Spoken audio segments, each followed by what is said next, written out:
గౌరవ ముఖ్యమంత్రి పేదల పెన్నిధి శ్రీ జగన్మోహన్ రెడ్డి గారి యొక్క ఆశీర్వచనంతో నాలాంటి సామాన్యమైనటువంటి వ్యక్తిని రాజ్యసభకు పంపించడం ద్వారా ఈరోజు నేను మొట్టమొదటిసారిగా మన విశాఖపట్నం జిల్లాకి రావటం జరిగింది.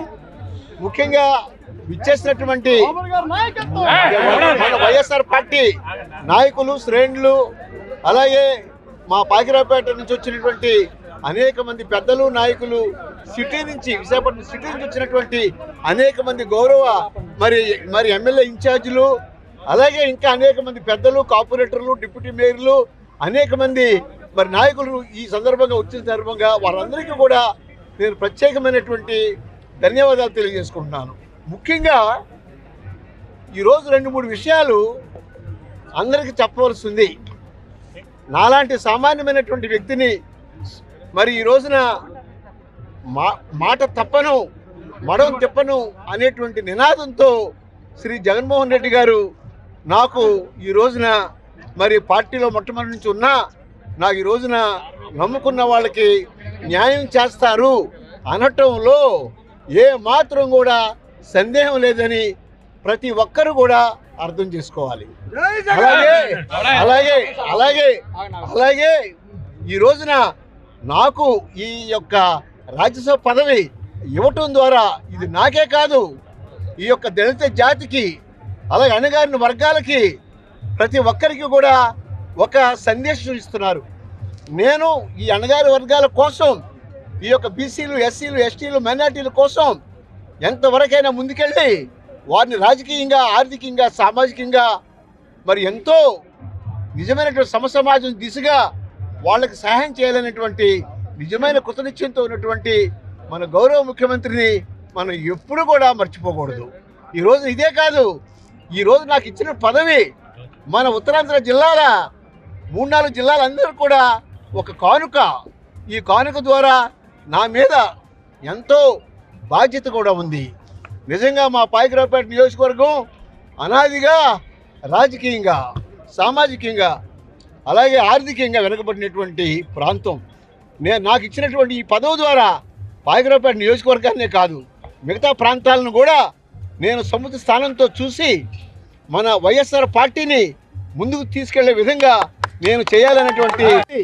కాబట్టి నేను ఒకే ఒక్క విషయం, గౌరవ ముఖ్యమంత్రి గారు ఎంతో పెద్ద మనసుతో ఇచ్చినటువంటి ఈ పదవి పేద ప్రజలకి అంకితం చేస్తూ వైఎస్ఆర్ పార్టీని నేను ఎప్పుడు కూడా జీవితంలో మర్చిపోనని, అలాగే గౌరవ ముఖ్యమంత్రి గారిని నా యొక్క కంఠంలో ప్రాణం ఉండగా వారిని విడవనని, వారి కోసం ఏ త్యాగానికైనా మళ్ళీ సిద్ధంగా ఉంటానని ఈ యొక్క మీ ద్వారా రాష్ట్ర ప్రజలకు తెలియజేసుకుంటూ, తప్పనిసరిగా ఈరోజు మొట్టమొదటిసారి నేను రాజ్యసభ సభ్యుడు అయిన తర్వాత వచ్చిన సందర్భంగా ఇంతమంది, వేల మంది జనం ఇంతమంది వచ్చారంటే వైఎస్ఆర్ పార్టీ ఎంత బ్రహ్మాండంగా ఉందో, ఎంత నిజంగా బలోపేతంగా ఉందో ఇంకా వేరే ఏమి చెప్పక్కర్లేదు. కాబట్టి నా మీద ఒక పక్కన విశాఖపట్నం సిటీలో కానీ, పాయకరావుపేట మరి మా నియోజకవర్గంలో కానీ అణువు తిరిగి వచ్చేటువంటి ఎలక్షన్స్లో ఖచ్చితంగా నా వంతు నేను కృషి చేసి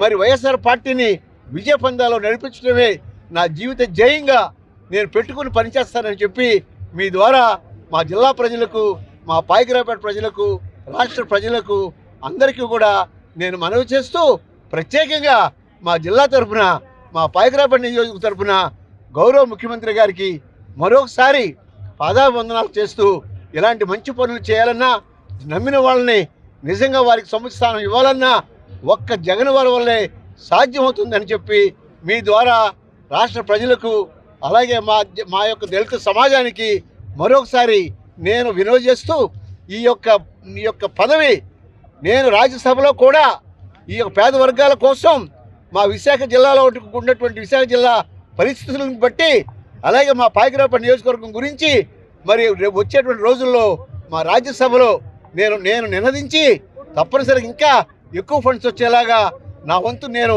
తప్పనిసరిగా కృషి చేస్తానని మీ ద్వారా ప్రతి ఒక్కరికి కూడా నేను మరీ మనవి చేసుకుంటున్నాను. ఏంటంటే దళితుల మీద దాడి జరిగితే ఎవ్వరు కూడా సహించరు. ఒకసారి దళితుల మీద దాడి జరిగినటువంటి సందర్భాల్లో గౌరవ ముఖ్యమంత్రి గారు ఏ రకమైనటువంటి యాక్షన్ తీసుకున్నారో ఎవరైనా కాదని నా దగ్గరికి వస్తే నేను వారికి సమాధానం చెప్తాను. తప్పనిసరిగా వారు పేద ప్రజల్ని ప్రేమించే మనిషి. ఎక్కడైనా దాడులు జరిగినా, అన్యాయం జరిగినా దానికోసం ఎక్కువ బాధపడేటువంటి మొట్టమొదటి వ్యక్తి మా ముఖ్యమంత్రి గారు అని చెప్పి మీ ద్వారా తెలియజేస్తున్నాను. సార్, హైదరాబాద్ నుంచి కంబాల జోగులు గారికి మీరు ఎంతవరకు సపోర్ట్ చేసి గెలిపించుకుంటారు? ఎందుకంటే కంబాల జోగులు గారు కూడా నాలాగా ఒక సీనియర్ ఎమ్మెల్యే, మా దళిత బిడ్డ. వారు చాలా నాకన్నా మంచి వ్యక్తి. తప్పనిసరిగా ఈ నెల 2 నెలలు వారి కోసం అణువణువు మా పాయకరాపేట నియోజకవర్గంలో ఖచ్చితంగా కష్టపడతాం. వారిని విజయకేతనం ఎగిరించి జగన్ గారికి ఒక కానుక ఇవ్వాలని మేమందరం కూడా నిర్ణయం తీసుకున్నాం.